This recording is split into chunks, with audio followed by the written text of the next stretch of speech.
model kayak gini sebenarnya termasuk jarang ya. Dalam arti eh, orang yang masuk neraka tapi nggak keluar-keluar lagi itu biasanya ancamannya buat orang kafir. Ya memang dalam akidah kita begitu. Kalau orang Islam dengan orang kafir tuh bedanya nanti di akhirat.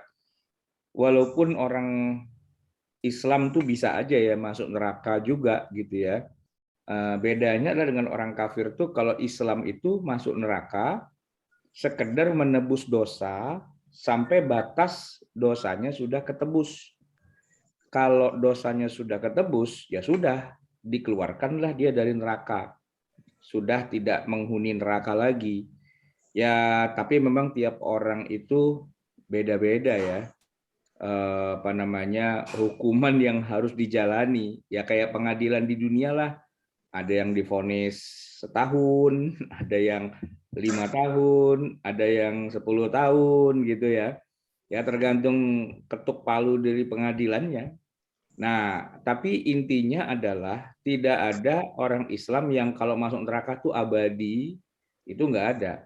Pasti dia akan dikeluarkan cepat atau lambat. Itu default aturan mainnya tuh begitu. Tapi ya namanya aturan main kan yang menciptakan Allah juga.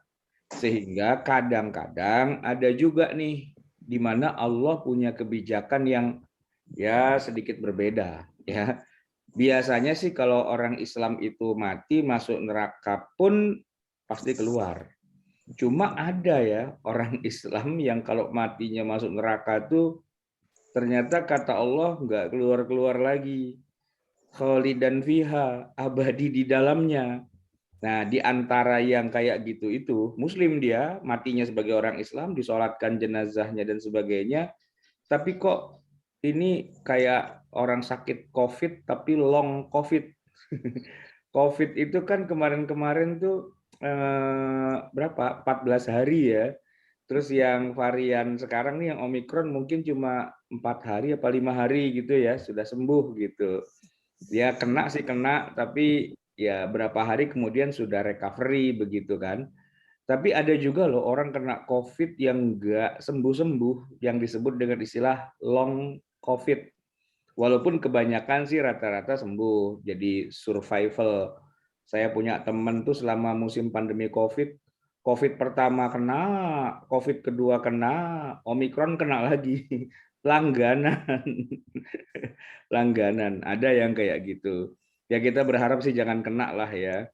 Tapi intinya gini, walaupun kena, kalau pertahanan tubuhnya, imunitas tubuhnya bagus, kena sih kena, tapi langsung recovery gitu ya. Nah, begitu juga orang Islam yang berdosa, kalau dia masuk neraka itu ya pasti akan keluar sih gitu ya. Kecuali yang kasus jarang-jarang yang long COVID itu. Dia masuk neraka tapi nggak keluar-keluar lagi. Terus bedanya apa sama orang kafir gitu kan? Orang kafir tuh masuk neraka ya pastinya nggak keluar. Bedanya sama orang Islam kan di situ.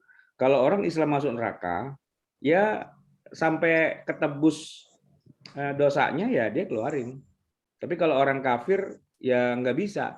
Karena waktu dia mati dia tidak bersyahadat. Ketika dia mati dia tidak mengimani Allah, tiada Tuhan selain Allah dan tidak mengimani Rasulullah, tidak mengimani rukun iman yang 6 dan tidak percaya dengan rukun Islam yang 5. Ya berarti cacat ini gitu. Masuk neraka yang neraka nggak keluar-keluar lagi, itu orang kafir. Nah, ini yang menarik adalah anomali nih.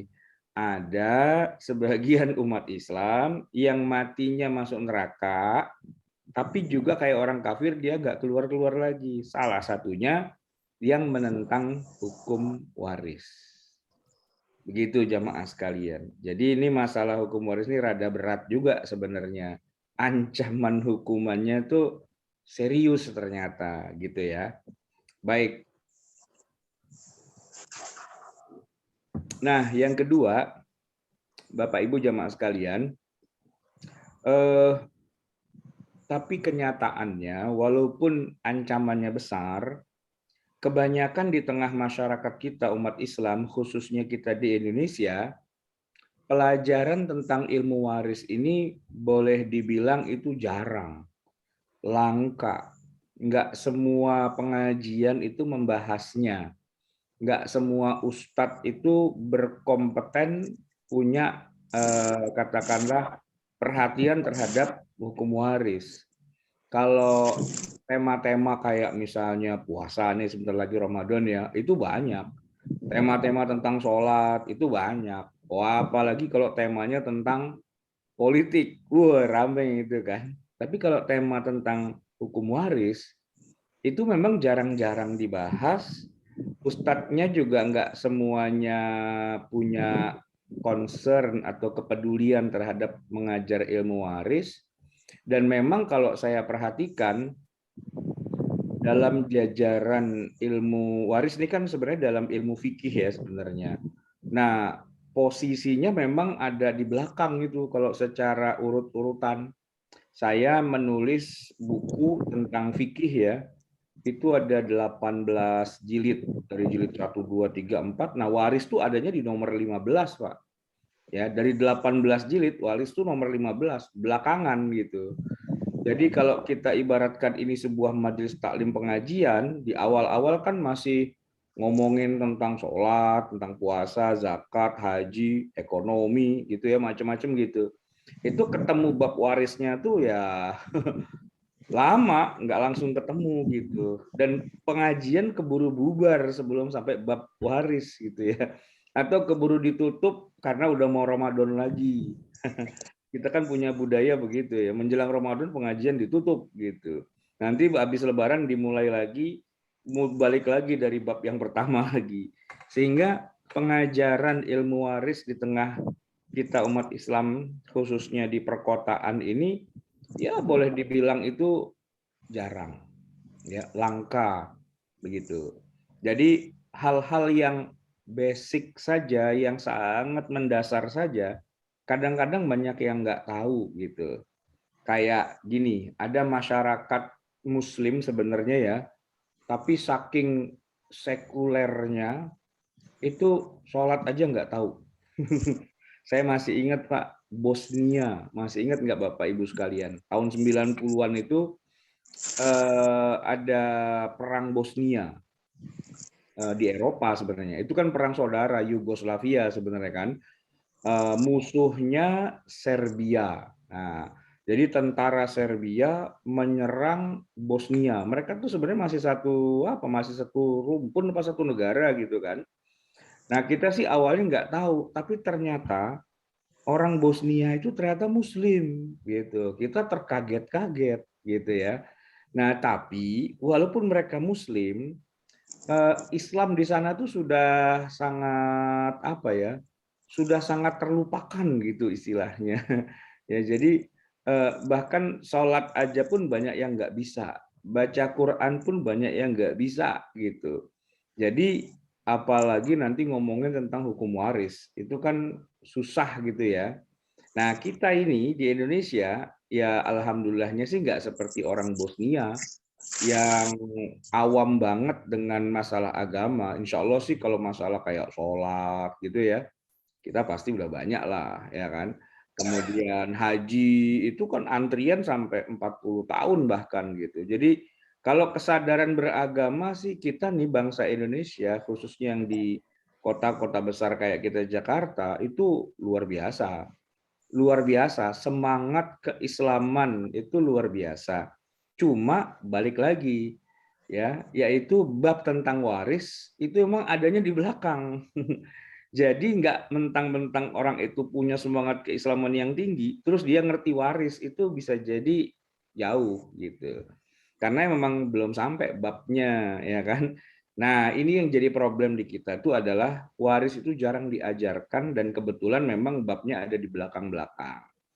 Ditambah lagi di Indonesia ini selain hukum waris yang ada di Quran gitu ya, yang ada di dalam ilmu fikih, kita juga punya saingan nih sebenarnya, yaitu hukum waris dari Barat atau dari Belanda lah kita sebutnya ya. Karena kita dijajah oleh Belanda dan Belanda kemudian di akhir-akhir menjelang kita merdeka itu membuka keran beasiswa. banyak mahasiswa kita yang pada belajar di Belanda. Jadi kita dijajah nih sama Belanda, tapi Belanda kemudian juga banyak menyekolahkan sarjana-sarjana kita bahkan sampai negeri Belanda. Nah, dari sekian banyak yang pada sekolah di sana itu, ya kebanyakan atau cukup lumayanlah jumlahnya yang belajar hukum. Ya tentu hukum Belanda, hukum Belanda. Maka ketika kita Indonesia merdeka, kita butuh bikin undang-undang, bikin hukum apa segala macam.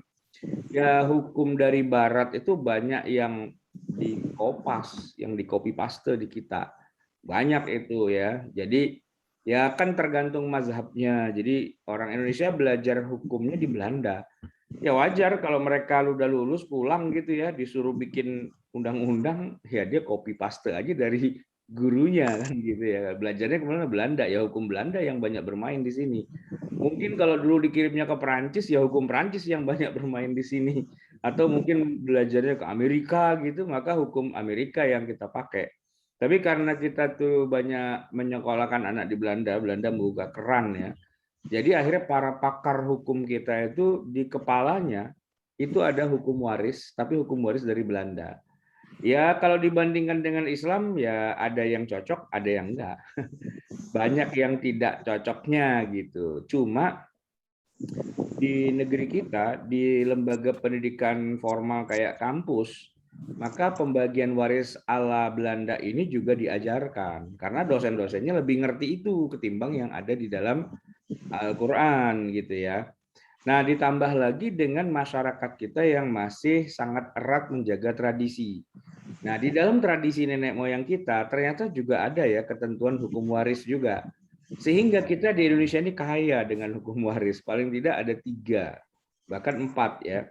Hukum waris Islam, itu yang ada di Quran yang lagi kita pelajari sekarang. Itu Islam gitu ya.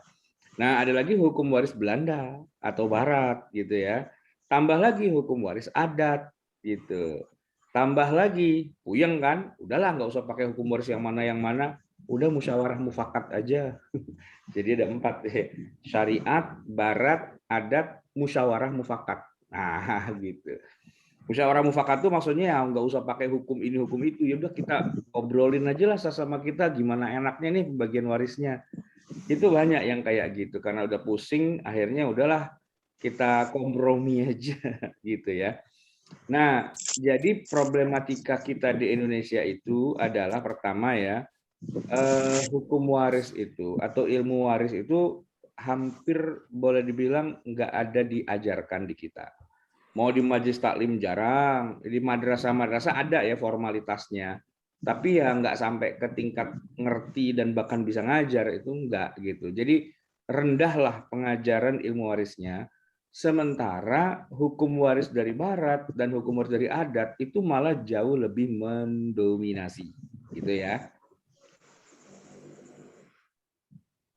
Akibatnya orang Indonesia, kita-kita ini kalau dibilang menentang hukum waris Quran sih enggak sebenarnya. Karena ya pakai juga sih. Cuman ada cumannya. Sebagian dari Belanda itu tetap dipakai ya, menggantikan yang ada di Islamnya. Bahkan dalam prakteknya yang dari adat budaya juga banyak dipakai gitu. Jadi orang Indonesia tuh akhirnya memainkan 3 hukum waris itu. Kadang-kadang ada Islamnya, ada baratnya, dan ada adatnya begitu. Enggak murni 100% hukum syariah. Nah, jadi Bapak Ibu jamaah sekalian yang dirahmati Allah, kalau kita kaitkan dengan apa namanya tadi ayat yang mengancam siapa yang menentang hukum waris akan masuk neraka abadi di dalamnya, sebenarnya kita sih tidak menentang ya, karena sebagiannya kita pakai gitu. Tapi memang harus kita akui pada sebagiannya lagi kita nggak pakai gitu. Kita nggak pakai. Jadi ya semoga sih bangsa Indonesia itu kalau mati masuk neraka ya sebentar aja lah. Pagi masuk sore keluar gitu ya. Ya rada gosong-gosong dikit, bau-bau sangit dikit ya jamak lah gitu ya. Tapi nggak masuk golongan yang nyemplung di neraka dan nggak keluar-keluar karena menentang seluruh hukum waris itu semoga enggak. Ya memang harus diakui sebagiannya banyak yang nggak pakai gitu ya. Baik Bapak Ibu jamaah sekalian yang dirahmati Allah, itu yang poin pertama ya. Nah, sekarang kita akan masuk pada pembahasan yang lebih implementatif lagi. Ya, contoh-contoh hukum waris yang bukan dari Islam tapi banyak dipakai di kita, gitu ya. Terpengaruh dari adat atau dari budaya. Apa sih contohnya? Nah, saya mau kasih contoh nih beberapa ya. Yang pertama, masalah bagi waris antara suami dan istri. Ya. Kalau kita baca ayat Al-Quran, suami, istri, itu beda banget konsepnya dengan yang kita pakai di Indonesia sekarang ini secara keseharian. Orang Indonesia itu kalau dalam kesehariannya, kebanyakannya ya umumnya, itu menyatukan harta suami dan istri jadi satu jadi satu kesatuan. Sehingga boleh dibilang bukan budaya kita kalau harta suami adalah harta suami, harta istri adalah harta istri, itu tuh bukan budaya kita. Budaya kita itu adalah harta suami ya harta istri, harta istri ya harta suami. Gitu. Itu budaya kita. Nah, budaya kita yang kayak gitu itu ketika dikaitkan dengan hukum waris, itu memang jadi masalah besar. Jadi masalah besar sekali. Karena kalau kita baca ayat Qur'annya, ya, Quran itu menyebutkan begini, ya, kamu, maksudnya kamu itu suami-suami gitu ya. Kalau meninggal dunia, maka istrimu itu jadi ahli waris kamu.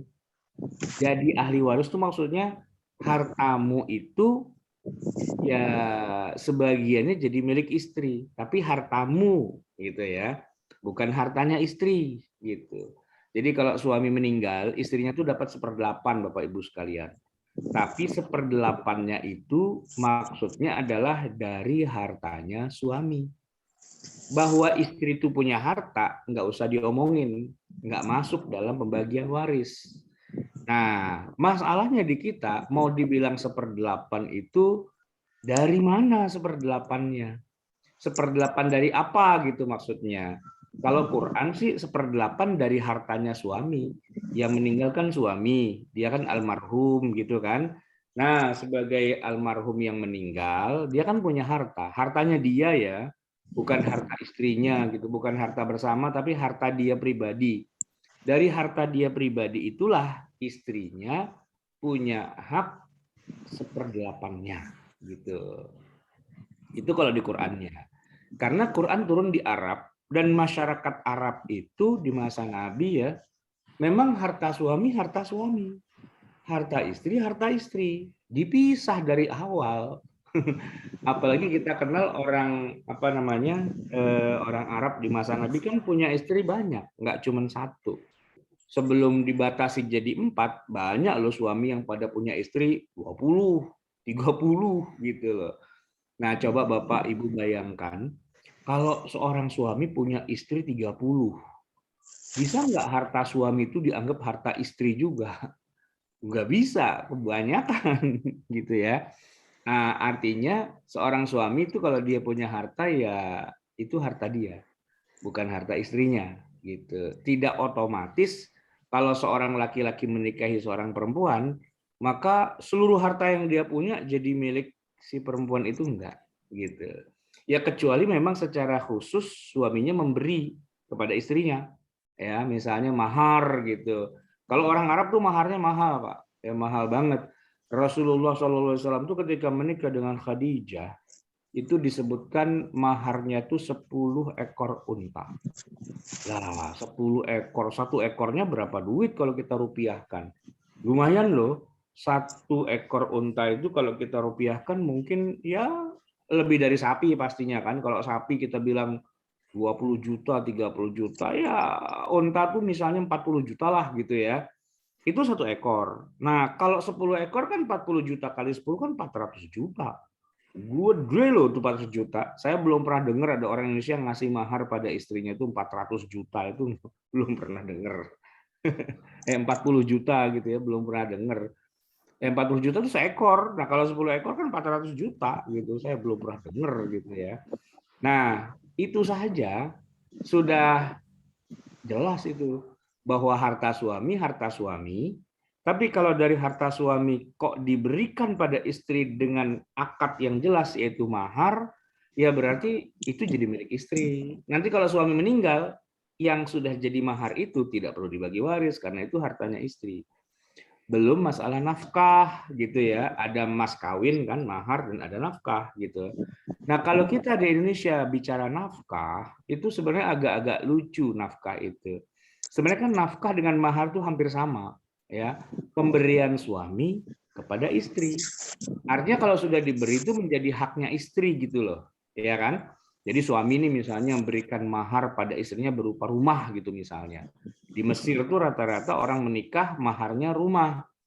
Nah, jadi begitu nikah nih akad nikah, ya rumah itu jadi milik istrinya.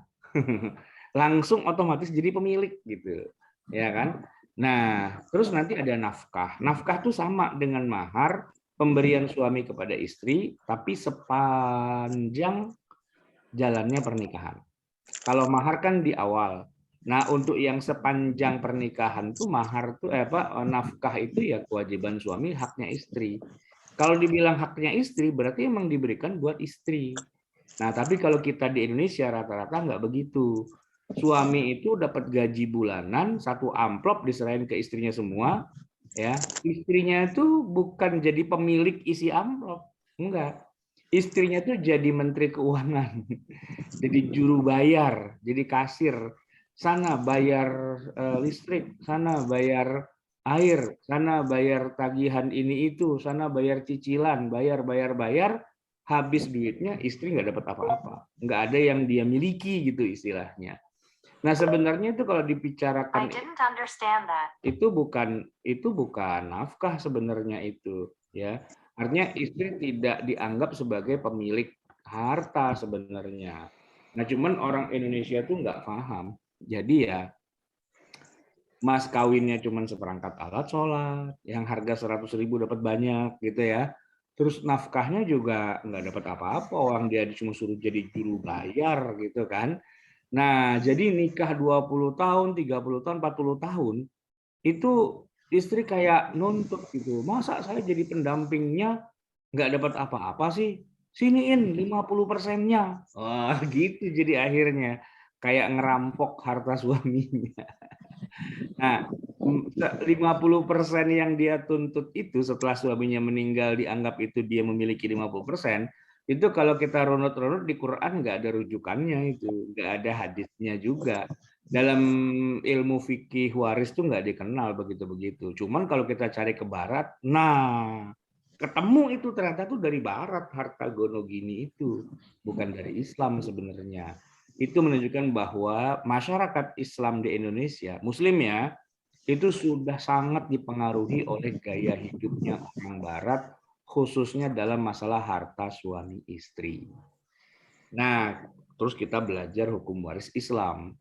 Begitu disebutkan istri cuma dapat 1/8, ngamuk tuh istri. Capek-capek saya mendampingi suami saya puluhan tahun, kok saya cuma dikasih 1/8, lu cekek aja nih gua. Mintanya 50% dari yang seharusnya. Karena dianggap istri banyak jasanya. Kalau nggak ada istri di rumah yang ngurus anak dan sebagainya, bagaimana bisa suami itu cari duit gitu. Jadi harus dianggap equal gitu ya. Itu orang Indonesia ya. Nah, Bapak Ibu sekalian, sebentar nih, saya mau nyari remote AC mana ya? Kok panas banget. Sebentar, Pak.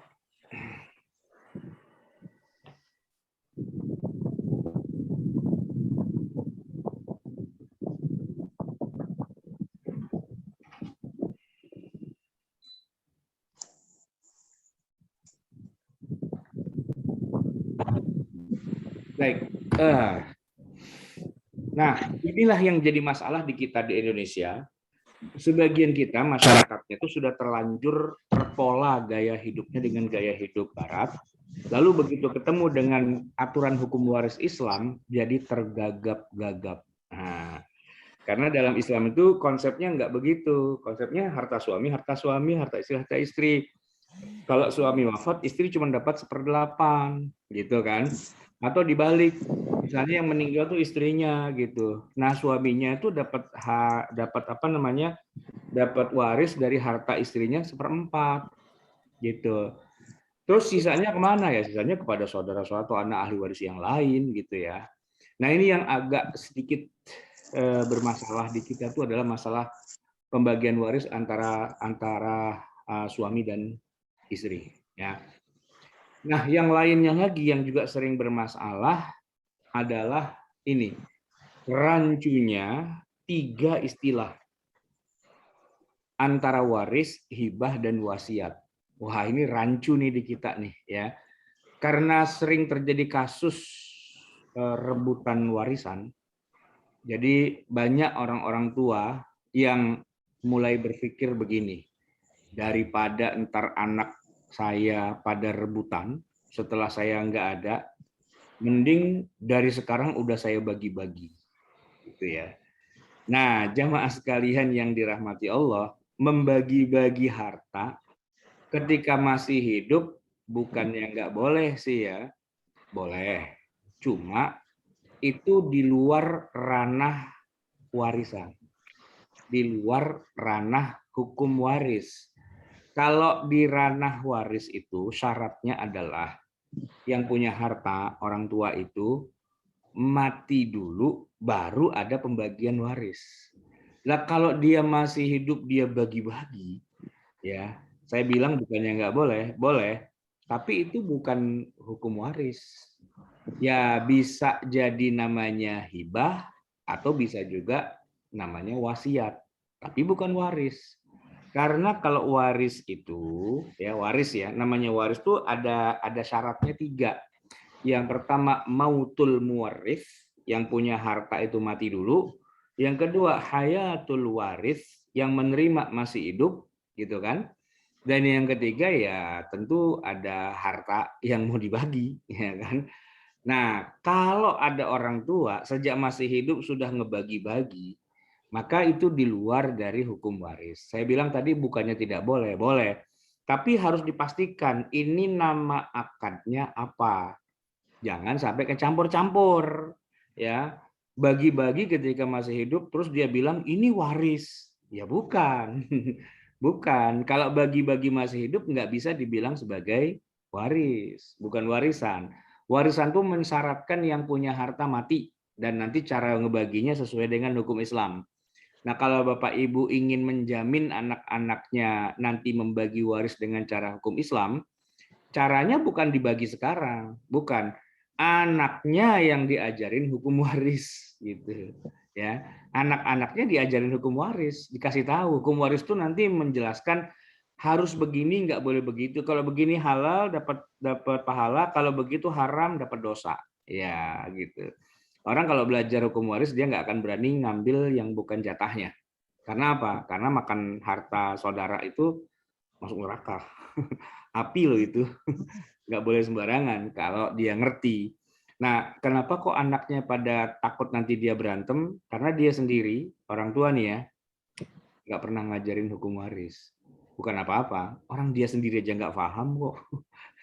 Dia sendiri aja nggak paham, gimana dia mau ngajarin pada anak-anaknya? Kalau anak-anaknya pada nggak paham hukum waris dan pada rebutan, masuk akal banget sih gitu. Nah makanya menurut saya ya, mumpung masih pada sehat nih ya, yuk kita belajar waris aja yuk. Nah, targetnya nanti biar keluarganya, anak-anaknya gitu ya, mantu-mantunya, termasuk mungkin juga cucu-cucunya, siapalah pokoknya itu, kalau kita udah nggak ada ya, kita bisa jamin ya Allah, pasti mereka bagi waris dengan benar. Kenapa? Orang udah saya ajarin sampai mateng, sampai ngelotok gitu, ya kan? Jadi mereka tahulah mana halal, mana haram gitu. Itu seharusnya nggak ada kekhawatiran takut anak-anaknya pada berantem. Harusnya, kalau sudah menunaikan kewajibannya. Nah masalahnya banyak orang tua, ya kita-kita ini yang nggak melaksanakan kewajibannya, nggak pernah ngajarin anaknya hukum waris. Gitu ya. Dibiarin aja mereka nanti wah, dikasih duit terus, dikasih sumber kekayaan terus, tapi gimana cara membagi harta orang tuanya nanti secara hukum Islam sesuai Quran dan hadis, itu nggak diajarin, ya. Akhirnya ya mereka membagi semaunya mereka, pakai hukum barat, pakai hukum adat dan sebagainya.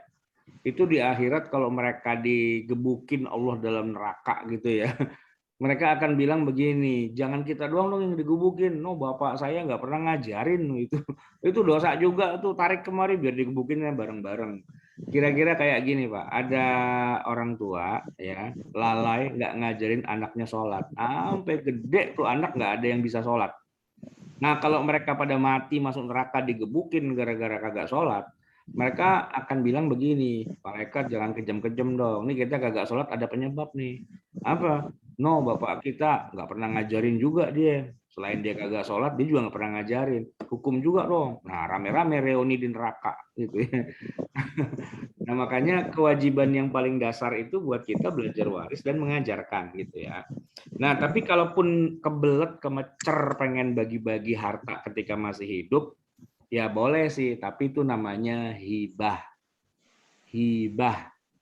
Kalau hibah itu bukan waris, Pak. Jadi ya kalau namanya hibah terserah, bebas, itu freestyle. Orang yang punya masih hidup, terserah saya lah. Saya punya anak 5, yang mau saya kasih hibah cuma 1 doang. Yang lain kagak boleh ngiri. Orang harta-harta saya kok gitu. Dan nggak ada ketentuan 2:1, anak laki perempuan tuh nggak ada. Terserah. Ada anaknya 2 ya, yang satu laki bandel banget, yang satu laki tapi baik banget. Nah, yang bandel tuh dia nggak mau kasih gitu. Kenapa? User-userannya ada 2, bandel nih kagak mau gua kasih gitu ya. Kalau waris nggak bisa, harus dikasih. Tapi kalau hibah, hibah. Namanya juga hibah gitu ya. Nah, ada satu lagi istilah namanya wasiat. Nah, kalau wasiat itu memang sih ya ditentuinnya ketika masih hidup, tapi eksekusinya ya implementasinya nunggu yang punya mati dulu. Jadi misalnya nih ada orang ya bilang, ini saya punya sebidang tanah, saya wakafin deh gitu misalnya pada pengurus masjid gitu misalnya. Cuma saya bilang saya wakafin nanti kalau saya sudah nggak ada. Oh gitu kan. Oh berarti itu judulnya adalah wasiat. Dia berwasiat kalau dia sudah nggak ada dia akan berikan itu kepada masjid dan sebagainya. Itu namanya wasiat gitu. Nah untuk wasiat ya tidak ada ketentuan juga sih mau berapa.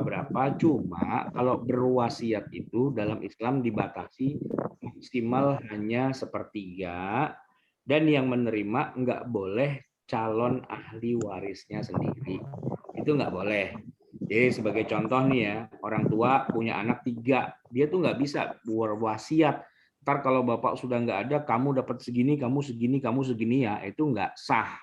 Ya pembagian wasiat model kayak gitu nggak sah. Karena Nabi sendiri yang bilang la wasiyata liwarisin. Ahli waris itu tidak bisa menerima wasiat dari orang tuanya. Ya kalau emang orang tuanya meninggal, hartanya dibagi secara waris. Kalau mau dikasih masih hidup, bukan wasiat, tapi hibah. Hibah itu kayak orang jual beli, Pak. Ya, misalnya orang tua punya rumah, ya, dia hibahin kepada anaknya itu sama persis dengan dia jual rumah itu pada anaknya. Ya, kayak jual beli persis. Jadi akadnya itu kayak jual beli. Berarti kan anak beli rumah dari bapaknya. Pasti si anak bilang, Pak, mana suratnya? Mana sertifikatnya? Gitu kan? Mana berkas-berkas pembayaran PBB-nya dan sebagainya, surat-suratnya, ya kan? Karena kalau yang namanya orang jual beli itu ya memang harus ada legalnya, apalagi rumah, apalagi tanah kan. Nggak bisa cuma tuh ambil gitu, nggak bisa kan. Itu jual beli. Maka kalau mau hibah berarti syaratnya adalah aspek legalnya harus diurus. Karena kalau aspek legal yang nggak diurus, hibah cuma pakai mulut, bisa berubah besok itu, bisa lupa. Ya. Nah, jadi kalau mau hibah itu boleh, silahkan, tapi prosedurnya adalah surat-surat harus lengkap. Ya, kayak orang jual beli, cuman bedanya cuma satu aja. Jual beli tanah itu kan atau jual beli rumah itu kan rumah atau tanahnya diserahin, surat-suratnya, lalu duitnya ditransfer. Nah, bedanya dengan hibah itu adalah semua dikasih, ya tanah, semua surat, cuman nggak perlu transfer. Kenapa? Free, nggak usah bayar. Nah, tapi kepemilikan sudah pindah, sudah jadi milik orang yang dihibahin. Nah, itu yang mau nggak mau harus dilakukan, ya. Jadi Bapak Ibu sekalian yang dirahmati Allah, ini masalah paling krusial yang sering terjadi di tengah masyarakat kita adalah rancunya antara waris, hibah, dan wasiat. Itu yang sering bikin berantem di antara keluarga-keluarga Muslim. Nah, oleh karena itulah, intinya sih saya cuma ingin mengatakan begini. Ayolah kita belajar ilmu waris yang benar, biar jangan sampai kita melakukan kesalahan demi kesalahan tanpa kita sadari, yang akhirnya malah membuat kita jadi nggak menjalankan hukum Islam dengan benar, dan ancamannya itu sudah sangat jelas, yaitu dijanjikan masuk neraka abadi nggak keluar-keluar lagi. Ya semoga kita nggak termasuklah yang diancam kayak gitu ya. Semoga kita termasuk orang yang ya belajarlah hukum waris sesuai dengan ketentuan dan bisa kita praktekkan dalam kehidupan sehari-hari. Baik, Bapak Ibu jamaah sekalian yang dirahmati Allah, eh, sudah hampir 1 jam ya, atau malah sudah lebih jangan-jangan. Saya akan akhiri sampai di sini, mungkin nanti akan diteruskan dengan apa namanya diskusi atau tanya jawab kalau memang masih ada waktunya. Saya kembalikan kepada pimpinan acara. Aqulu qauli hadza wa astaghfirullahal azim li wa lakum. Wassalamualaikum warahmatullahi wabarakatuh.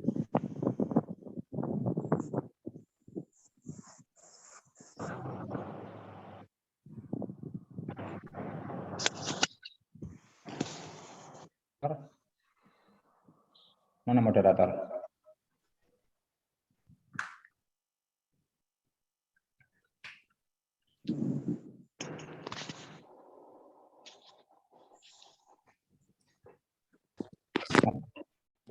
Alhamdulillah, Alhamdulillah.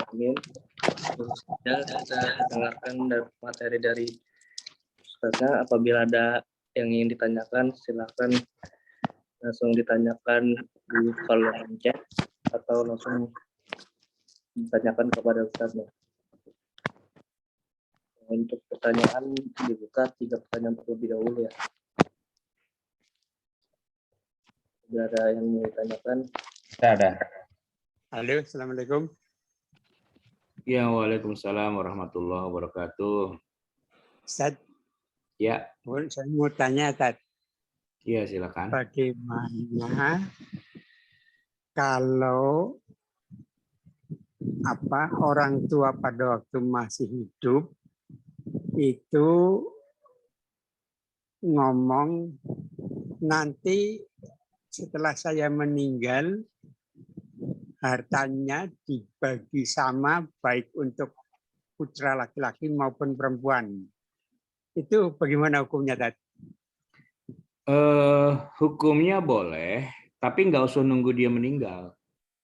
Kalau nunggu meninggal nggak bisa. Kalau nunggu meninggal harus pakai hukum waris. Kalau mau disamaratain silahkan, tapi sekarang ya jatuhnya bukan waris, tapi hibah. Ya dijawab aja begini, Pak. Bapak kalau pesennya kayak gitu nggak bisa, Pak. Bagi rata antara anak laki anak perempuan itu, kalau nungguin Bapak meninggal dulu itu jatuhnya jadi waris. Nah, kalau Bapak maunya anak laki anak perempuan dibagi rata, jangan pakai waris. Terus pakai apa? Pakai hibah. Hibahkan aja sekarang. Bagi rata boleh. Malah anak perempuan 2 kali lipat dari anak laki juga boleh. Tapi sekarang, Pak, jangan nunggu kalau meninggal gitu ya. Pertama, itu nggak sesuai dengan syariat Islam. Yang kedua, berwasiat kepada calon ahli waris itu juga nggak boleh gitu loh. Nggak boleh, la wasiyata li warisin.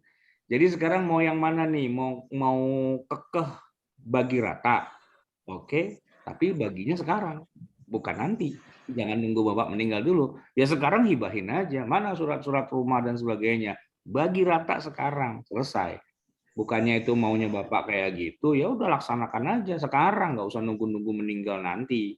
Karena kalau menunggu meninggal, pertama yang dilanggar ya, hukum waris jadi dilanggar. Yang kedua, ini ahli waris, tidak bisa diwasiatkan, cuman bisa dihibahkan. Gitu ya Pak ya. Baik. Jadi kalau dibagi rata itu pada waktu masih hidup, syaratnya itu yang dibagi itu termasuk kepemilikan segala macam. apa namanya bukti-bukti itu ya, Pak. Ya, Ustaz, Iya ya. betul. Kan kayak orang jual beli. Saya Pak, misalnya saya jual mobil nih ke Bapak. Bapak mau nggak cuman terima mobilnya doang tapi nggak pakai STNK, nggak pakai BPKB? Ya mau Ya. nggak? Ya nggak mau. Masa mobil bodong gitu? Ya suratnya mana? Ya, namanya jual beli ya jadi hak milik dong. Nah, hibah itu ya kayak jual beli persis gitu loh. Cuman bedanya ya si orang yang dihibah itu nggak usah bayar gitu aja. Tapi surat semua harus lengkap karena akan berubah kepemilikan ya. Baik. Nah, tapi kalau gitu misalkan tadi ya sudah dibagi rata pada saat masih hidup. Pada waktu meninggal sudah nggak ada waris lagi berarti. Ya kalau masih ada sisa yang belum dibagi, belum dihibahkan buat anak-anaknya mungkin masih disisain, sisanya itu aja yang dibagi waris. Nah, tapi kalau dia sudah menghibahkan semua, seperti ya dia punya harta banyak itu udah dijual semua, udah dijual terus yang mau dibagi waris apa? Itu kan harta orang, ya kan? Lah gitu. Jadi tergantung sih apa nanti ada bagi waris lagi. Kalau masih ada sisa harta yang belum dia hibahkan, sisanya itulah yang milik dia dan itulah yang dibagi waris. Kalau yang sudah dihibahkan udah nggak bisa diutak-atik, udah milik orang itu, udah milik yang dihibahkan. Walaupun yang dihibahkan itu sebenarnya anaknya sendiri, gitu. Tapi anaknya yang sudah dapat hibah itu kalau masih ada sisanya dapat waris lagi, gitu. Iya. Oh. Nah kalau pada saat pertanyaan gantian ya Pak ya. Oh iya. Ganti yang lain dulu. Ya. Mohon maaf tanya Pak Ustadz. Ya. Gini, di dalam keluarga itu kan sudah dibagi waris ya tadinya gitu. Terus tapi masih ada sisa. Apakah itu harus dibagi juga ya? Atau misalkan kayak seperti kita buat untuk apa ya pendopo misalkan. Jadi untuk pertemuan itu rumah itu gitu. Atau memang harus dibagi habis waris ya Ustadz? Begini. Sebenarnya ketika orang tua kita itu sudah tidak ada, maka harta yang beliau punya kan jadi tidak bertuan. Ya, tidak bertuan. Tidak boleh ada satu orang pun siapapun di antara anaknya yang menggunakan harta yang tidak bertuan. Karena dia bukan pemilik. Ya. Kecuali baru bisa digunakan setelah ditetapkan pembagian warisnya, barulah sah saat itu dia bisa gunakan. Setelah dibagi waris, berarti statusnya harta yang ini punya saya, yang itu punya kamu, yang itu punya setelah dibagi. Kalau baru meninggal gitu aja dan belum dibagi, harta itu harta haram semuanya. Tidak boleh ada satupun keluarganya yang menggunakan harta itu. Karena bukan pemilik. Belum jadi milik. Masih miliknya almarhum, tapi juga almarhumnya mati segala gitu loh. Jadi itu harta haram statusnya. Nah, biar bisa digunakan, ya, biar halal, ya harus dibagi waris. Setelah dibagi waris, baru halal. Ya, Mbak ya. Jadi gini kira-kira. Saya kasih contoh perbandingannya gini. Orang mau nikah itu diawali dengan khitbah. Khitbah itu artinya ya bertunangan, ya. Tapi belum akad nikah. Saya tanya, kalau belum akad nikah, baru khitbah, udah boleh dipakai belum? Belum.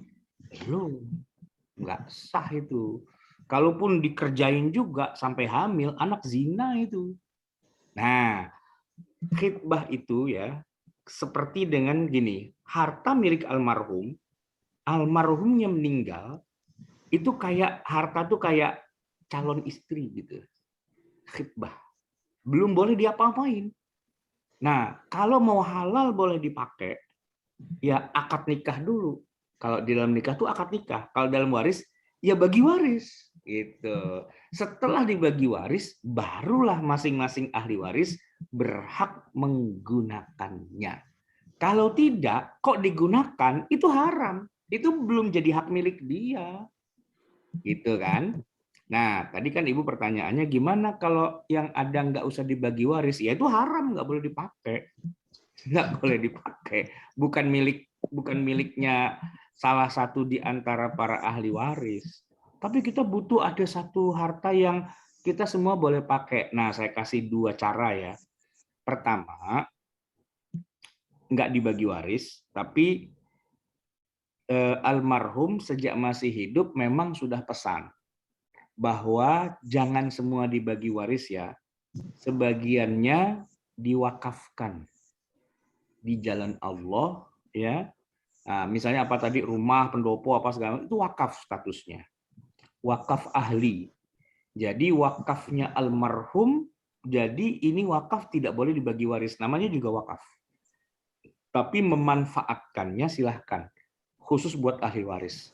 Cuman biasanya kalau di Jakarta model wakaf gitu jarang. Yang ada wakaf kayak gitu tuh kuburan. Di Jakarta tuh banyak. Kayak kakek saya tuh punya wakaf untuk kuburan. Jadi kira-kira ukuran 100 meter gitu ya. Itu harta beliau tuh nggak kita bagi waris. Karena ya istilahnya kita jadikan tuh harta wakafnya almarhum, di mana manfaatnya adalah ya nanti anak cucu keturunannya almarhum kalau mau dikuburinnya di situ. Gitu. Itu harta wakaf, nggak boleh yang jual. Lagian kuburan siapa yang berani jual gitu kan? Siapa yang berani memiliki juga enggak. Itu jadi miliknya Allah lah gitu istilahnya. Nah, kalau mau kayak gitu silahkan. Ya almarhum sejak masih hidup sudah istilahnya sudah sudah mewasiatkan lah ya. Nanti sisihkan dari harta saya ini, yaitu tadi maksimal nggak boleh lebih dari 1/3 ya. Untuk kalian tuh bisa kumpul-kumpul apa segala macam, tapi bukan milik kalian ya. Itu milik Allah gitu.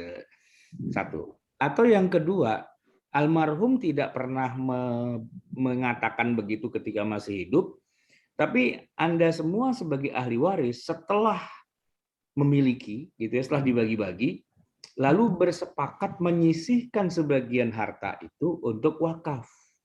Sama sih jatuhnya wakaf-wakaf juga. Cuma kalau yang pertama yang mewakafkan itu langsung almarhum pemiliknya. Nah, kalau yang kedua ini yang mewakafkan adalah para ahli warisnya. Nah, jadi para ahli waris membagi gitu ya, gitu. Setelah itu dari sebagian harta mereka, katakanlah 10% gitu misalnya, kita jadiin wakaf deh. Ya, kamu 10%, 10%. Nah, ini jadi wakaf. Ini wakaf keluarga. Apa bentuknya? Rumah. Rumah yang boleh ditinggali atau boleh dinginepin oleh siapa saja di antara kita, tapi nggak boleh dimiliki secara pribadi dan nggak bisa dijual. Ini rumah wakaf milik keluarga besar kita. Nanti sampai generasi berikutnya, dan berikutnya, rumah itu statusnya tetap adalah harta wakaf keluarga. Gitu. Izin sekali lagi Ustadz. Jadi itu kan misalkan yang sisa waris yang belum dibagikan itu dikontrakkan gitu. Terus itu hasil kontrakan yang kemarin itu kita gunakan bersama itu berarti hartanya haram ya Pak? Mohon izin, ini soalnya tak khawatir aja ke arah sana. Iya, makanya sebenarnya sih jalannya simpel ya. Gini, bagi waris itu kan sebenarnya simpel banget. Ya misalnya gini, almarhum meninggalkan rumah. Tetapkan saja rumah ini punya siapa? Ya punya kita. Nah, tapi kita kan berapa jumlah orangnya? Misalnya ini saya kasih contoh. Anaknya ada 4. 1 laki, 3 perempuan. Nah, berarti rumah itu dimiliki oleh 4 orang, tapi komposisinya nih yang penting. Komposisi itu berarti persentase gitu, saham kepemilikan. Rumah itu dimiliki oleh 4 orang, 1 laki, 3 perempuan. Itu kita bagi 5 nilai saham rumah itu. Yang laki dapat 2 bagian, yang perempuan masing-masing 1, 1, 1. Gitu kan? Nah, kalaulah rumah itu kita nggak mau jual, malah kita mau kontrakin, maka mengontrakkan itu bukan lagi hartanya almarhum, tapi sudah jadi harta milik 4 orang itu karena statusnya sudah selesai dibagi warisnya. Pembagian warisnya sudah selesai.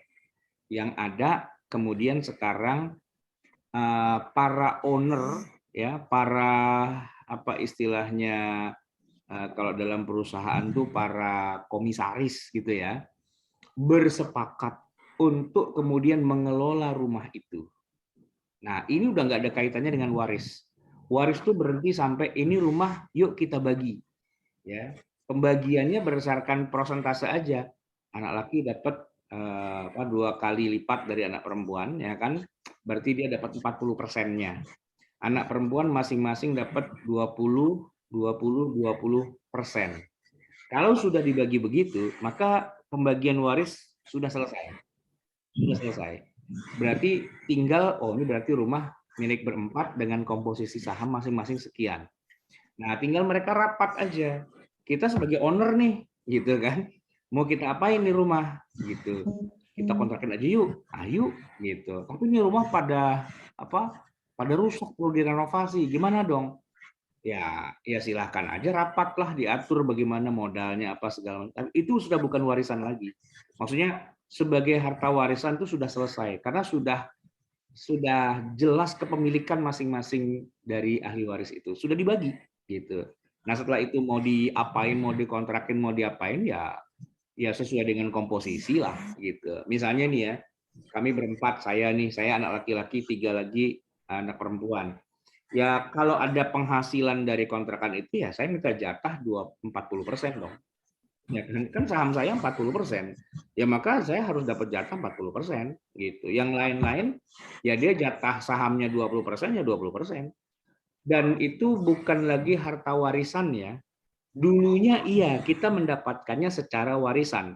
Tapi setelah dibagi waris sudah menjadi harta kita masing-masing yang kita jadikan usaha bersama. Nah, gitu. Assalamualaikum Ustadz. Ya, waalaikumsalam. Ini ada terkait tadi pertanyaan juga, ada 2 pertanyaan Ustadz ya.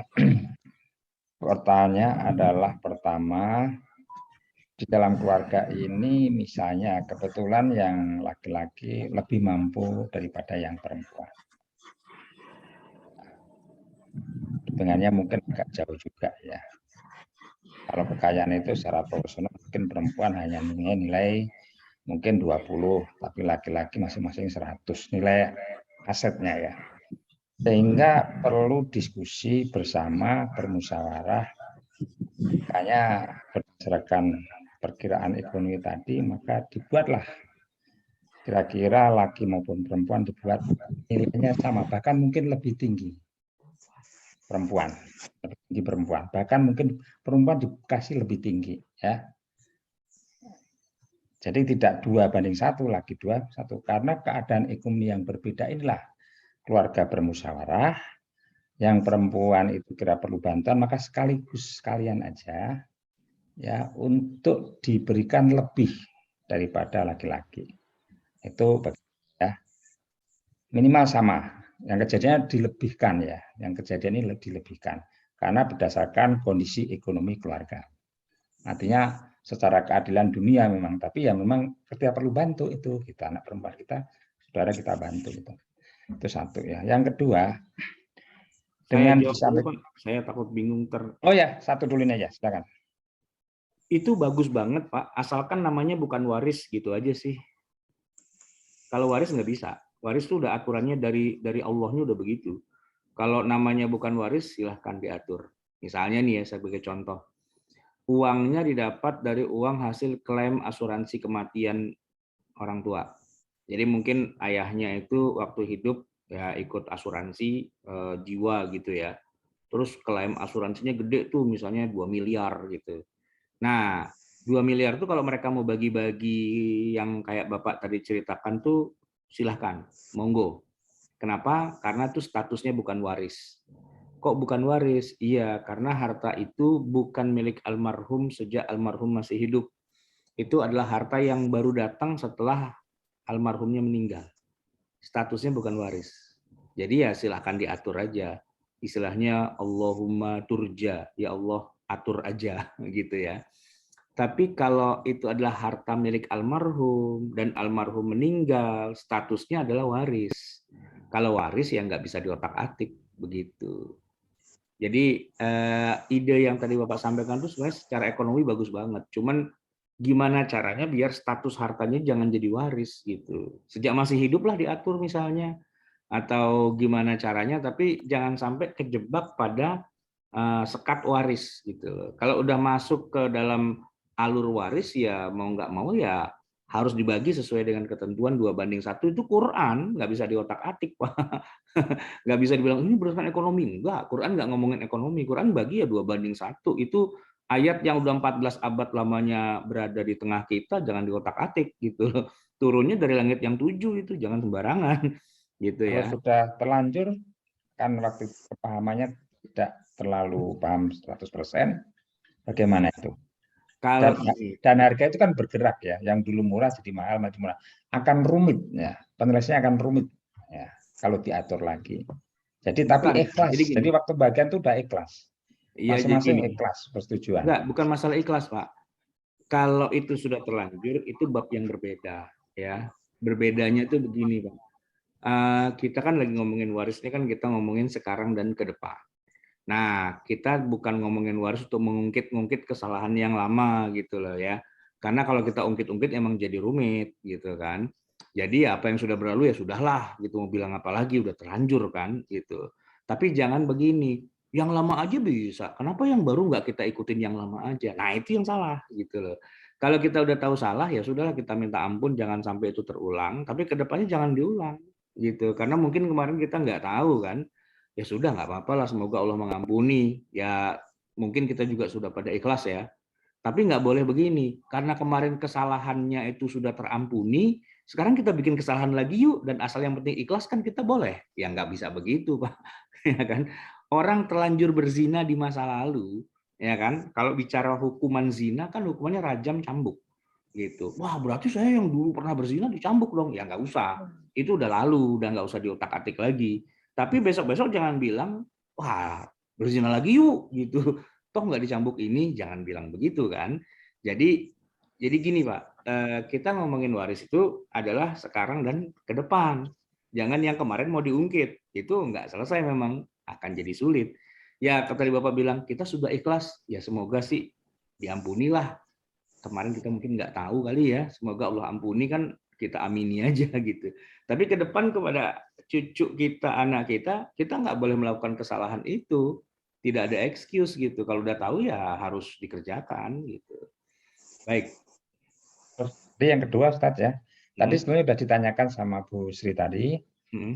Sisanya kan masih sisa satu nih, yang pakai pendopo kan tadi ya. Jadi ini ada sekian, terus disain pendopo. Nah, pendopo itu statusnya masih belum terbagi. Nah, ini gimana caranya penyelesaiannya? Belum terbagi.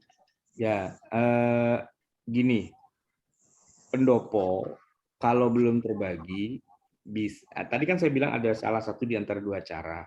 Kalau misalnya pendopo ini mau kita wakafkan, ya wakafkan saja. Tapi nilai wakafnya sesuai dengan ketentuan waris ya. Jadi misalnya tadi anaknya ada berapa, masing-masing punya saham sekian. Nah, ini kan harusnya kita bagi waris. Tapi para pemilik saham yang bakalnya menerima itu kemudian menyatakan, oke, siap, ini kita wakafkan. Nah, ketika dibilang wakaf statusnya, maka sudah tidak perlu dibagi waris lagi. Karena sudah jadi istilahnya sudah status quo lah gitu kira-kira. Tidak ada yang memiliki, dan ini nggak bisa dijual juga gitu. Dan kalau itu ada surat, misalnya tanah ya kan ada suratnya diurus aja sekalian jadi surat wakaf gitu. Jadi sertifikat wakaf atas nama keluarga almarhum gitu. Ya pendopo itu bisa dimanfaatkan untuk generasi berikutnya sampai kapanpun mereka bisa pakai itu, tapi nggak bisa dijual, nggak bisa diwariskan. Ya. Jadi diwakafkan ke yayasan berarti ya, yayasan keluarga itu ya. Ya betul. Lembaga hukumnya ya bikin aja yayasan keluarga gitu kan. Yayasan keluarga. Iya. Ya baik. Terus kalau ternyata ada sebagian yang saya minta bagian duitnya aja deh, saya nggak diwakafkan. Minta duitnya. Ya. Karena dia ya butuh. Ya silakan aja, boleh aja. Boleh aja kan? Ya. Boleh aja. Iya. Artinya dia tidak ikut andil dalam mewakafkan, berarti secara pahala nggak dapat gitu ya. Kan nggak. Tapi yang meninggal, yang waktu itu tadi sampaikan yang sudah meninggal tidak punya hak waris ya. Anaknya sudah meninggal. Waktu bapaknya meninggal, ada salah satu putranya, Bapak ya, putranya ini sudah meninggal duluan, Enggak dapat waris, ya. nggak ada waris. Oke, Nggak ada baik. waris. Makasih. Ya, Ustaz, ada lagi pertanyaan di kolom chat. Satu pertanyaan lagi ya. ya. Dari Assalamualaikum Ustaz, apakah asuransi jiwa yang dicairkan setelah pemegang polis yang wafat termasuk harta waris yang harus dibagikan sesuai hukum waris? Itu dari pertanyaan dari Tante Lolo. Terima kasih Ustaz. Asuransi kan? Iya. Enggak, asuransi bukan harta waris. Jadi gini, yang dibilang harta waris itu adalah harta yang sudah jadi milik almarhum pada saat almarhum masih hidup. Nah, klaim asuransi itu almarhumnya nggak memiliki, ya, itu milik perusahaan. Cuman memang almarhum kan keluar duit terus bayar premi gitu ya. Nah, dia bayar premi, tapi premi itu pembayarannya bukan tabungan. Nah, beda kan? Kalau premi itu tabungan, berarti itu uangnya almarhum. Ya, maka kalau ada istilahnya pembayaran dari pihak perusahaan asuransi, yang mana itu adalah tabungannya almarhum. Jadi almarhum sebulan bayar sejuta, sampai 5 tahun kan lumayan banyak tuh. Ternyata yang dibayarkan adalah uangnya dia sendiri gitu, yang merupakan tabungannya dia. Nah, itu dibagi waris sesuai dengan aturan waris karena itu milik almarhum, ya. Bahkan kalau almarhum tidak meninggal pun dia bisa minta dicairin aja bisa gitu. Saya nggak jadi deh gitu. Saya minta dicairin aja yang udah pernah selama ini saya setor, mana sini gitu kan. Itu menunjukkan bahwa harta itu memang milik almarhum dan kalau almarhum meninggal yaitu kita bagi waris. Tapi kalau apa yang terjadi pada akad asuransi tidak begitu. Ya misalnya gini, almarhum ikut asuransi ini, jiwa. Sebulan dia bayar premi 1 juta. Baru 3 bulan meninggal. Ternyata klaim asuransinya gede loh, 2 miliar. Wow, 2 miliar gitu kan. Nah, 2 miliar itu uangnya siapa? Bukan uangnya almarhum. Itu uangnya perusahaan. Dia terikat dengan perjanjian gitu. Perjanjiannya adalah ya harus membayar kepada keluarganya almarhum. Keluarganya mungkin ditulislah namanya, mungkin apa nama istrinya, apa nama anaknya atau apa segala macam. Ya haknya yang namanya tertuang di dalam klausul perjanjian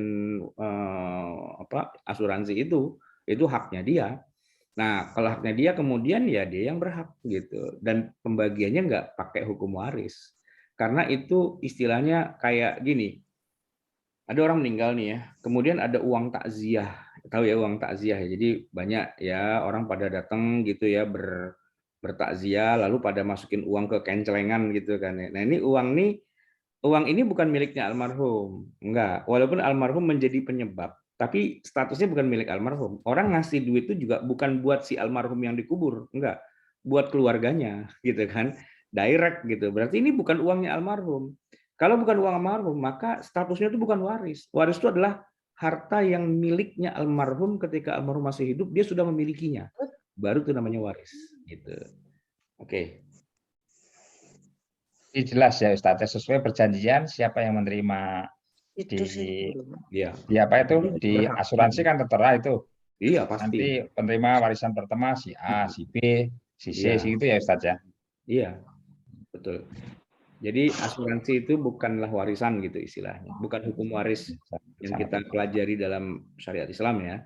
Itu adalah ya uang kaget lah atau uang apa namanya uang duka cita ya istilahnya gitu. Ya, silakan. Baik, terima kasih. Assalamualaikum Ustaz. Ya, waalaikumsalam warahmatullahi wabarakatuh. Saya mau nanya Ustaz. Ya, silakan. Kalau suami saya itu rumah pakai nama, sertifikatnya itu pakai nama saya gitu, istrinya gitu ya Ustaz. Nah, nanti kalau setelah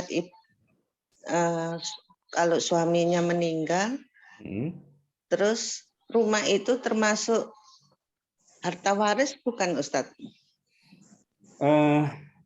Ibu kan dipinjem ya namanya ya. Itu Ibu tahu nggak bahwa cuma pinjem nama apa memang itu beliau sudah memberikannya pada Ibu? Ya nggak tahu, orang ditempatin bersama-sama Ustadz. Ya, tapi yang jelas itu sertifikatnya atas nama saya. Nah itu Ustadz. Gimana Ustadz? Ya tergantung niatnya almarhum kan. Tergantung niatnya gitu loh. Tergantung niat itu maksudnya gini. Ada orang beli rumah, beli tanah dan sebagainya, memang semata-mata dia beliin rumah buat istrinya. Itu ada. Oleh karena itu, karena emang niatnya buat istrinya, ya sini pinjem KTP-nya biar namanya langsung tercantum. Ya kalau kasusnya emang begitu, ya berarti itu rumah istrinya, tanah istrinya, gitu kan, bukan tanah orang lain dong, gitu. Jadi Nah, perlu tapi ada juga, dipertanyakan ya Ustadz ya sama suami ya. ada juga yang mana seorang suami betul-betul cuma pinjem nama doang gitu. Dalam hati kecilnya, ya ini rumah saya lah gitu, ini tanah saya pinjem KTP-nya doang kok gitu. Nah, sebagai istri ya harusnya bisa bedain apakah ini benar-benar jadi milik istri apa cuma pinjem nama doang. Yang tahu ya yang bersangkutan lah, masa tanya saya, kan saya bukan istrinya. Jadi istrinya yang Ya tahu lah. enggak Ustadz, kan kadang-kadang suami istri pakai namamu aja gitu. Nah kalau setelah meninggal itu ikut dihitung waris juga gitu loh Ustadz. Ya, Pembagian waris gitu maksud saya. ya makanya saya nggak bisa jawab kan, soalnya saya nggak kenal dengan suaminya, saya juga nggak kenal dengan dia. Jadi kalau saya kenal dengan suaminya dan masih hidup dulu, saya pasti bisa nebak, oh itu maksudnya itu udah milik istri loh, gitu. Kalau saya kenal dengan suaminya sebelum beliau wafat, saya bisa menjawab gitu. Tapi kan saya nggak kenal, gitu. Yang kenal siapa? Yang kenal istrinya. Lah, terus istrinya saya tanya, sebagai istri, Anda tuh merasa cuma dimanfaatin namanya doang, apa benar-benar dikasih secara tulus sih sebenarnya? Ya harusnya bisa jawab lah. Ya selagi masih hidup-hidup gini nih ditanyakan dulu juga ya Ustadz ya. Nah, itu dia. Kalau memang masih ada, ditegaskan lagi. Mah, aku pinjam namamu dong, pinjam KTP. Nih, baru beli tanah. Sebentar, Pak. Ini cuman memanfaatkan identitas saya aja, apa sebenarnya saya diberi juga gitu. Kan boleh nanya kayak Dihibahkan gitu ya sama Ustadz. suami. Lah tanya aja. Suaminya sendiri kok. Oh gitu ya Saya Ustadz. takon. Kita tanyain gitu loh. Ya kan harus jelas, ibu nih misalnya suami pulang bawa TV gitu. Ya tanya aja, ini TV punya siapa Pak? Gitu.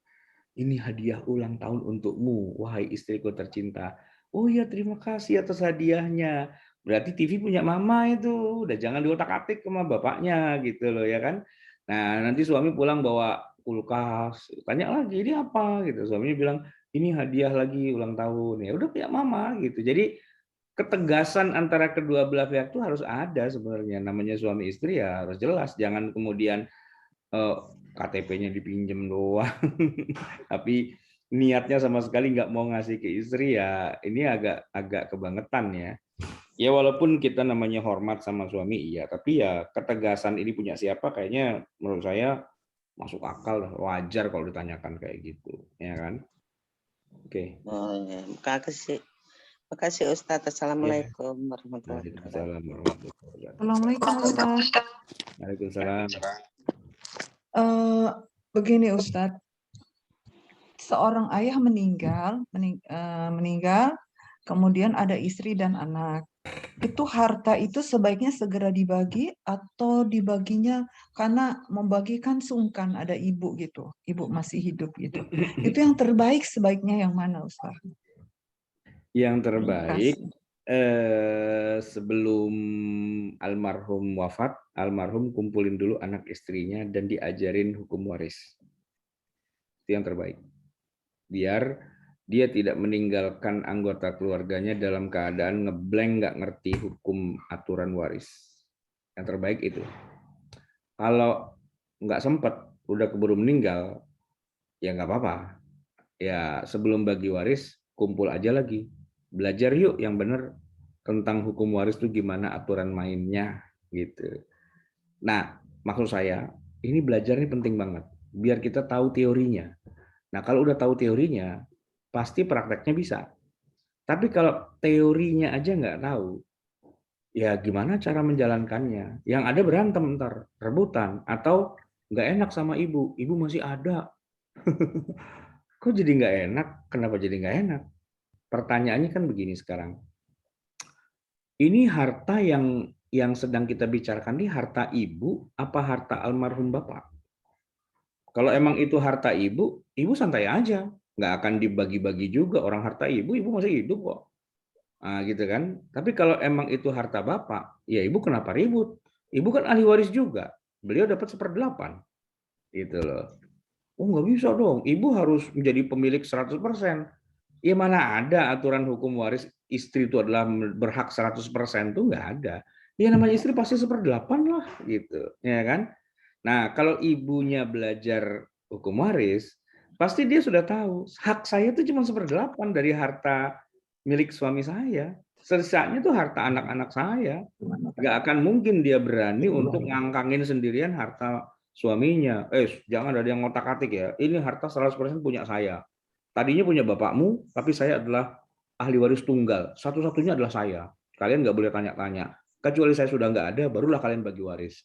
Nah ini kan contoh bukti nyata bahwa ini si ibu ini nggak ngerti agama, berarti dia nggak belajar waris gitu. Kalau dia belajar waris, dia udah sejak masih hidup udah tahu. Oh, suami saya tuh hartanya sekian. Kalau dia mati, 1/8-nya punya saya. Sisanya ya punya anak-anak saya, gitu loh. Nah, cuman kalau dia nggak pernah belajar, dia akan berpikirnya kebalik. Semua harta suami saya itu adalah harta saya kalau dia mati. 100% saya ahli waris tunggal. Hak saya bukan 1/8 tapi 8/8. Nanti kalau saya udah mati barulah anak-anak silakan bagi-bagi. Tapi selama saya masih hidup itu semua milik saya. Nah itu ketahuan dia nggak pernah belajar agama berarti, nggak pernah belajar ilmu waris berarti. Kalau dia belajar dia nggak akan berpikir seperti itu, ya kan? Makanya saya bilang mumpung semua masih ada, belajar waris dong yang benar, gitu. Kalau udah keburu meninggal sebelum ngapa-ngapain, belajar waris lagi deh yang benar, gitu. Biar tahu aturan mainnya, nggak cuma asal saya merasa berhak, ya nggak begitu. Ini kan hukum waris ini kan ketentuan dari Allah, ya kan? Dan memang Allah panjang lebar menjelaskan dalam Al-Quran. Hadis Nabi juga panjang lebar. Kita belajar ilmu waris tuh, saya kuliah sampai 4 semester loh belajar kayak gitu.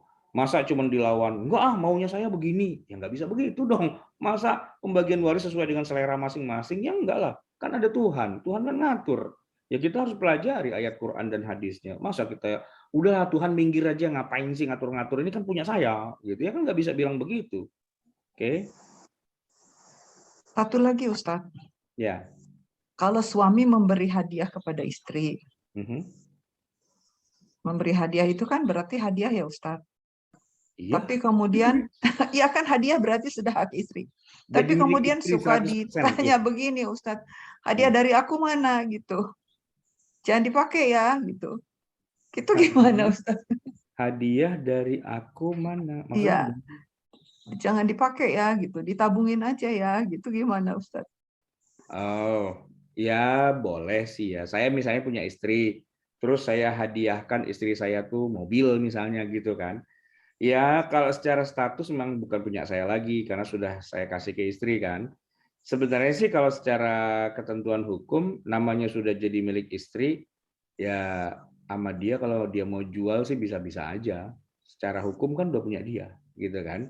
Cuman ini kan kenang-kenangan, ini mobil ini kenang-kenangan saya buat kamu. Masuk kamu jual sih, kamu nggak menghargai aku lah, gitu kan. Paling-paling gitu aja sih secara moral. Tapi kalau secara hukum kan ya hak dia. Ini saya pernah ada kasus bukan suami istri. Jadi gini, saya punya teman, ya teman baik banget dulu waktu masih kuliah. Banyaklah dia jasanya ke saya sampai suatu hari saya kemudian umroh gitu ya.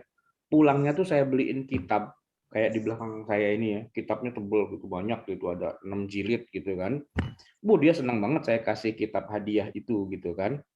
Tapi suatu hari dia tuh kayak nggak punya muka, malu banget ke saya. Dia bilang apa? Maaf banget. Ada apa?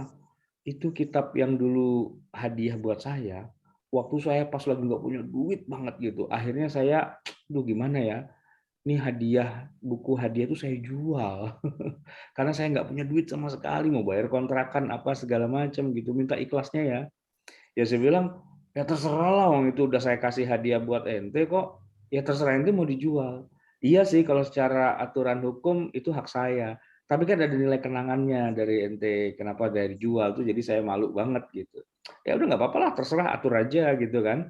Nah, ya begitu sebenarnya kan ketentuannya. Kalau suami memberikan hadiah pada istri, setelah itu sama istri mau dipakai buat apa, kayak mau dijual, mau kasih orang lagi, ya kan haknya istri karena dia sudah jadi pemilik, namanya juga hadiah kan gitu. Cuman memang kalau secara etika suami ngasih cincin gitu, ngasih kalung gitu, sama istrinya dijual itu kan kayaknya ngeselin gitu ya. Tapi itu haknya istri lah, orang udah punya dia kok gitu. Oke. Ada pertanyaan lagi di kolom chat. Assalamualaikum warahmatullahi wabarakatuh. Mau tanya, ayah saya meninggal dahulu sebelum kakek saya. Ayah saya punya anak 4. Apakah kami berhak menerima waris dari kakek atau tidak? Kakek saya beli sawah atas nama ayah saya. Waktu ditanya katanya untuk biaya anak-anak saya. Karena anak-anaknya masih kecil-kecil dan ayah saya nggak ada pensiunan. Itu bagaimana, Ustaz? Mohon penjelasan. Ya, ini menarik ya. Jadi ayah saya meninggal dahulu sebelum kakek saya. Ayah saya punya 4 anak. Apakah kami berhak menerima waris dari kakek atau tidak? Berhak apa tidaknya tergantung. Kakek itu punya anaknya ada berapa? Ya, kalau punya anaknya cuma satu-satunya, yaitu adalah ayah Anda gitu ya, anaknya cuma satu laki-laki, yaitu ayah Anda, tapi dia mati duluan, maka Anda menjadi ahli waris langsung dari kakek, statusnya sebagai cucu. Ya, tapi kalau misalnya kakek Anda itu punya anaknya nggak cuma satu, ada anak laki-laki yang lain, berarti Anda tuh punya paman. Nah, kalau ayah Anda meninggal, yang dapat warisan tuh paman Anda, dan Anda sebagai cucu terhijab oleh paman, nggak dapat apa-apa. Kalau judulnya harta warisan langsung dari kakek, gitu ya. Tapi kan pertanyaan tadi belum selesai. Kakek saya beli sawah atas nama ayah saya. Waktu ditanya, katanya untuk biaya anak-anak ayah saya. Ntar dulu. Berarti ini mungkin hibah jatuhnya ya. Jadi kakek itu ya tahulah nanti ini cucu pada kagak dapet nih. Udahlah saya beliin sawah gitu kan. Di atas namakan anaknya dia yang sudah almarhum. Tapi itu kan atas nama. Kalau secara kepemilikan ya punya kakek gitu kan. Tapi dibeli buat anak-anaknya. Oh berarti hibah itu sebenarnya gitu kan. Hibah buat anak-anak, buat cucunya sebenarnya. Karena anaknya masih kecil-kecil dan ayah saya nggak ada pensiun, itu gimana Ustadz? Ya itu jatuhnya hibah. Kakek membelikan sawah dihibahkan kepada cucunya, ya boleh lah. Bagi aja dan itu nggak terkena waris itu karena hibah kan. Bagi rata aja atau bagaimana terserah atur aja gitu ya. Itu siapa yang bertanya tuh Vivi Suryadi ya. Oke, gitu ya jawabannya ya. Oke, makasih Ustadz. Ya, sama-sama. Karena waktu sudah larut malam ya, mungkin sekiannya pengajian malam hari ini ya. Terima kasih kepada Ustadz Ahmad Farwat LCMA yang telah mengisi materi pengajian malam hari ini. Semoga ilmu yang disampaikan oleh Ustadz bermanfaat untuk kita dan bisa diaplikasikan di kehidupan sehari-hari. Amin amin. Untuk penutupnya kita membaca Alhamdulillah dan kafaratul majlis. Alhamdulillah rabbil alamin. Subhanakallahumma wa bihamdika asyhadu an la ilaha illa anta astaghfiruka wa atubu ilaik. Terima kasih banyak Ustaz. Tutup dengan Assalamualaikum warahmatullahi wabarakatuh. Waalaikumsalam warahmatullahi wabarakatuh. Waalaikumsalam warahmatullahi wabarakatuh. Saya langsung pamit ya sekalian. Terima kasih banyak. Sampai ketemu lagi. Assalamualaikum. Terima kasih Ustadz. Salam. Waalaikumsalam. Sampai ketemu Ustadz. Alhamdulillah. Bagus ya.